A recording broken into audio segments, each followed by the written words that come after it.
السلام علیکم ورحمۃ اللہ۔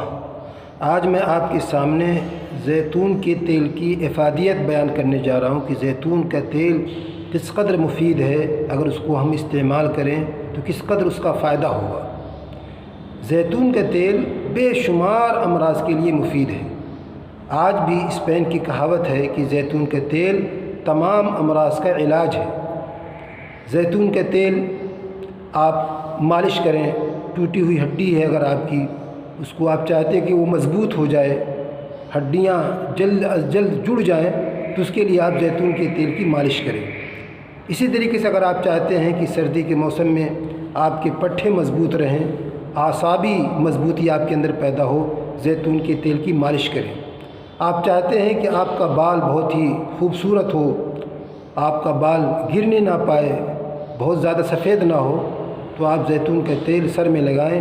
یہ زیتون کا تیل آپ کا بال گرنے سے روکے گا اور سفیدی آنے سے روکے گا۔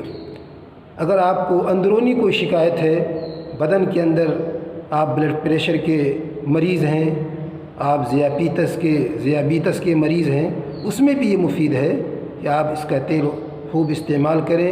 آپ کے معدے کے اندر، آنت کے اندر تیزابیت ہے تو وہ بھی دور ہوگی، اور اس کے ساتھ ساتھ جو بھی امراض ہیں پیٹ کے اندر، اس میں یہ مفید ہے۔ زیتون کے درخت کے بارے میں آتا ہے کہ اس کی عمر بڑی لمبی ہے، 1000 سال تک یہ درخت باقی رہتا ہے، اور 40 سال کے بعد تو اس کے اندر پھل آتا ہے۔ آپ صلی اللہ علیہ وسلم نے زیتون کے تیل کی اہمیت کے بارے میں فرمایا، کُلُوا الزَّیْتَ وَادَّہِنُوا بِهِ فَإِنَّهُ مِن شَجَرَةٍ مُبَارَکَةٍ کہ زیتون کا تیل کھانے میں استعمال کرو اور لگانے میں استعمال کرو، اس لیے کہ یہ بابرکت درخت ہے۔ زیتون کے تیل کو بابرکت درخت کیوں کہا گیا؟ اس لیے کہ زیتون یہ عام طور سے ملک شام میں پایا جاتا ہے، اور ملک شام 70 انبیاء کرام علیہم السلام وہاں پر مبعوث ہوئے، 70 انبیاء کرام، جن میں ابراہیم علیہ السلام ہیں۔ یہ ایک بہت ہی بابرکت درخت ہے، بے شمار اس کا نفع ہے، اس کا فائدہ ہے، اس لیے بھی اس کو بابرکت کہا گیا ہے۔ ایک روایت میں وَأْتَدِمُوا بِهِ وَأْتَدِمُوا بِالزَّيْتِ کہ زیتون کا تیل سالن کے طور پر استعمال کرو۔